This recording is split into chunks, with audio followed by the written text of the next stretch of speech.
Vamos a hablar ahora sobre el teorema de Bernoulli. Bernoulli, qué apellido tan feo, ¿verdad? Es como suizo, ¿verdad? De por allá, de Italia, algo así, no sé. ¿Verdad? Pues aquí está suizo. Daniel Bernoulli.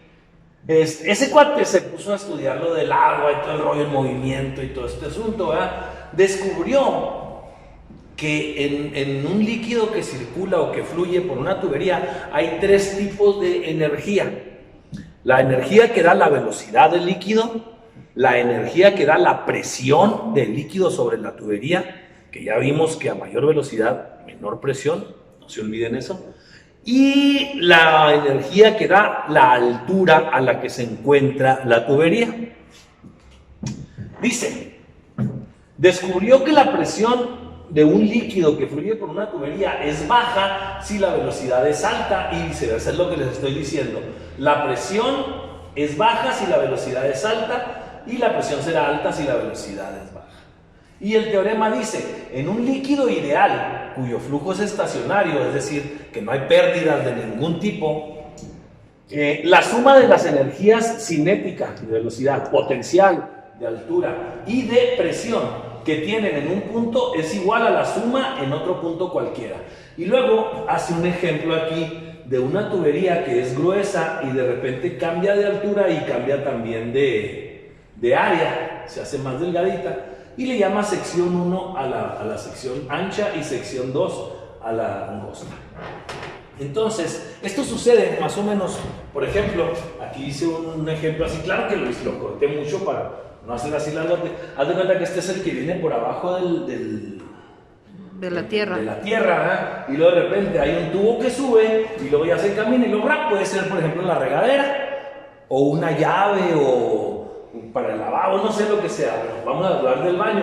Hay un tubo que sube y luego ya sale la regadera. Esto es lo que está representado aquí. Entonces Bernoulli dijo, por la conservación de la energía, toda la energía que tiene el agua aquí tiene que ser igual a toda la energía que tiene el agua acá, por la ley de la conservación de la energía. Y como tiene tres energías, entonces la suma de esas tres tiene que ser igual aquí y aquí. Fórmulas. Para la energía de la velocidad, se llama energía cinética, es masa por velocidad al cuadrado sobre 2. La potencial, que es la de la altura, masa por gravedad por altura. Y la de la presión, que se llama energía de flujo, es masa por presión sobre densidad de líquido. Entonces, suma de energías aquí es igual a suma de energías acá. Por lo tanto, energía cinética más potencial más las de flujo aquí es igual a acá. Entonces ponemos las tres fórmulas y te fijas. Lo único que cambia es que aquí tenemos velocidad aquí, aquí tenemos altura aquí y aquí tenemos presión aquí. Lo demás, la masa y la densidad, pues es igual. Y es igual a lo mismo, pero ahora en la 2, velocidad 2, altura 2 y presión 2. Entonces, si esto es igual a esto, podemos hacer álgebra, ¿verdad? Por ejemplo, las masas, como existen en todas, las podemos eliminar.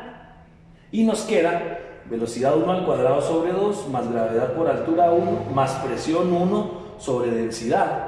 Es igual a velocidad 2 sobre 2, más gravedad por altura 2, más P2 entre densidad. La densidad es igual. Esa es la fórmula del teorema de Bernoulli. Sí se usa, pero realmente se usa poco en comparación con sus aplicaciones. ¿Cuáles son sus aplicaciones? Tenemos tres aplicaciones que son las que vamos a usar en este curso.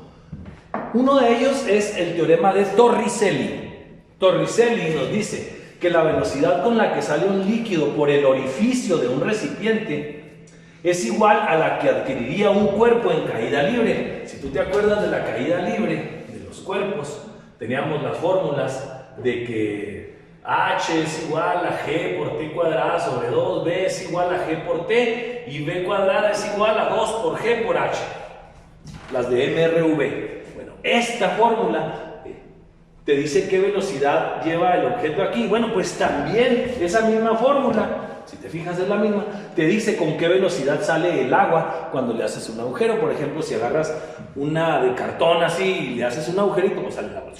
Entre más arriba, la velocidad es menor. Entre más abajo, la velocidad es mayor porque la altura ya subió. Esa es el teorema de Torricelli. Y con esta fórmula se calcula la velocidad de salida del agua por esos orificios. Es muy fácil. Luego viene otra aplicación que es el tubo de Pitot. No es cualquier tubo, es el tubo de Pitot. Pitot era un vato. Y ese tubo de Pitot se utiliza para medir la velocidad de la corriente de un río o canal mediante el teorema de Torricelli. O sea, no en tubería ni en la salida de aquí, sino un río, un canal, algo que va corriendo así al aire libre. ¿Qué velocidad lleva el agua ahí? Antes, ¿cómo se medía la velocidad? Se medía de la siguiente manera. Aquí está el río, ¿verdad? Va para allá.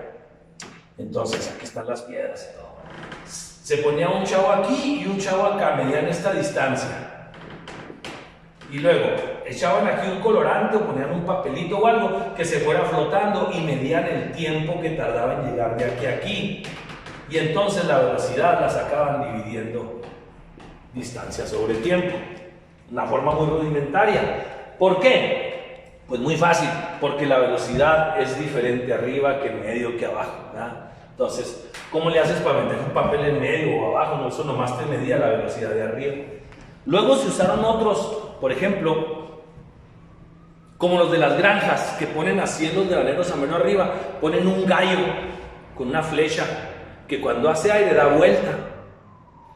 Ese gallo que está dando vuelta ahí está conectado mediante un tubo a un aparatito que mide el número de vueltas que da en un cierto tiempo y ya se hace el cálculo correspondiente y te da la velocidad del aire. Bueno, pues para medir la velocidad del agua en un río se hacía lo mismo, pero en lugar de un gallo con un tubo, ¿verdad? Metían un tubo, pero no metían un gallo porque se ahogaba, metían un pescadito con las aletas así. Entonces lo metían ahí al río y entonces el pescadito empezaba a dar vueltas, acá tenías un contador de vueltas entre tiempo y así sacabas. No te rías, Concha. Perdón. Y así sacabas la velocidad. Y si la querías la velocidad más arriba, nomás ponías el pescadito más arriba, más abajo lo ponías más abajo. Hasta que llegó el Pitot con su tubo. El tubo de Pitot es un tubo que tiene una forma de L. No es cualquier tubo, es el tubo de Pitot. Tiene una cierta diámetro, es de un cierto material, tiene cierta fricción aquí adentro, o sea, está hecho exactamente. Entonces, si aquí va el agua del río, entonces el agua entra aquí y obviamente se va un poco más para arriba, aparte por capilaridad, aparte por la velocidad. Se mide esta distancia, que viene siendo altura, y mediante la fórmula del teorema de Torricelli se calcula la velocidad de ese río. Oh. Si la quieres más arriba, sacas el tubo un poquito más arriba, si lo quieres más abajo, lo pones más abajo. Entonces, esa es otra manera de calcular la velocidad. Todo esto tiene que ser altura en metros, gravedad en metros por segundo al cuadrado, y la velocidad te sale en metros por segundo. Por último, la última aplicación del teorema de Bernoulli va a ser el tubo de Venturi. El tubo de Venturi sirve para calcular la velocidad que lleva el líquido en una tubería sin tener que esperar la salida. Eso lo usan, por ejemplo, la junta de aguas, o lo usan en ranchos o algo así para saber la velocidad que tiene y pues para calcular el caudal también. O sea, la mitad del tubo. Pues puede ser a la mitad o en cualquier momento. Oh. Se usa lo siguiente. Vamos a hacerte cuenta que este es el tubo. Este es el tubo, ¿verdad? Yo quiero saber a qué velocidad va el agua por aquí, porque aquí viene el agua, acá va el agua. Yo quiero saber esta velocidad. ¿Cómo le hacen? Bueno, muy fácil. Bueno, ni tan fácil, ¿verdad? Pero lo que hacen, muchachos, es cortar ese tubo, y así, en cualquier parte, ¿verdad? Y poner una reducción. Vamos a suponer que es una reducción así. Ahí está. Al poner una reducción, entonces el líquido se va a comportar diferente. Aquí venía con una velocidad, vamos a llamarle baja, pero como le hiciste reducción, entonces el líquido tiene que pasar por ahí y entonces la velocidad aumenta. ¿De acuerdo? Luego, otra vez ya se conecta al tubo normal, ¿verdad? Al que me interesa realmente, y vuelve a tomar su velocidad, la que ya tenía aquí. Vamos a llamarle aquí velocidad 1. Entonces esta también sería velocidad 1. Esta sería la velocidad 2. ¿Sí, verdad? Sí. Estamos haciendo de cuenta que esta es la sección 1 y esta es la sección 2. Le conectan a esa tubería aquí.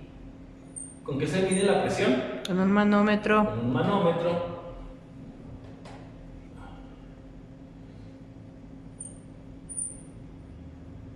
Y acá también le conectan un manómetro. ¿Cómo es la presión aquí con respecto a aquí? Aquí la velocidad es pequeña, dijimos que la presión era alta. Y aquí la velocidad es alta, la presión es pequeña. ¿Sí? Y aquí la presión, vuelve a ser alta. En base a esos cambios de presión, que los puedes medir con los manómetros, porque ahí está, no más cuestión de que vas y dices, la presión en esta parte de la tubería es tanto. Con base en esa diferencia de presión y el área que ya la conoces porque tú pusiste la tubería, puedes calcular la velocidad. En la tubería, ¿cuál es la velocidad que quieres saber? La velocidad 1. La 2 es nada más para ver la diferencia, ¿sí? Entonces, para poder calcular esa velocidad, hay una fórmula que nos dice que la velocidad en la parte ancha, la parte que te interesa, es igual a 2 sobre la densidad, que normalmente es agua, vale 1000, por la presión en la parte 1 menos la presión en la parte 2, ¿sí? Que es mayor, perdón, esta es la presión 1. Sí. Entre el área 1 entre el área 2 elevada al cuadrado, restándole 1 y sacándole raíz. Esto también se puede hacer quitando las áreas y poniéndole diámetros elevados al cuadrado. Y con esa fórmula puedes tú calcular la velocidad. Acá está explicado, esto ustedes lo tienen en sus apuntes. Dice, el tubo de Venturi se emplea para medir la velocidad de un líquido que circula a presión por una tubería. Este tubo tiene un estrechamiento que viene siendo lo que llamamos sección 2, y cuando el líquido pasa por él aumenta su velocidad y disminuye la presión. La sección 2 solo se usa para observar la variación, realmente no nos interesa tanto, esto es lo que nos interesa es aquí y aquí. La que interesa es la sección 1, y aquí están las ecuaciones, en donde ya sabemos que todo va en metros, newtons, segundos, etc. Y entonces, así se calcula la velocidad dentro de una tubería. Bueno, pues esto es la hidrodinámica, al menos sus bases, de una forma muy sencilla. Espero que les haya quedado claro. Lo que sigue de esto es hacer unos cuantos problemitas para sacar dudas y calcular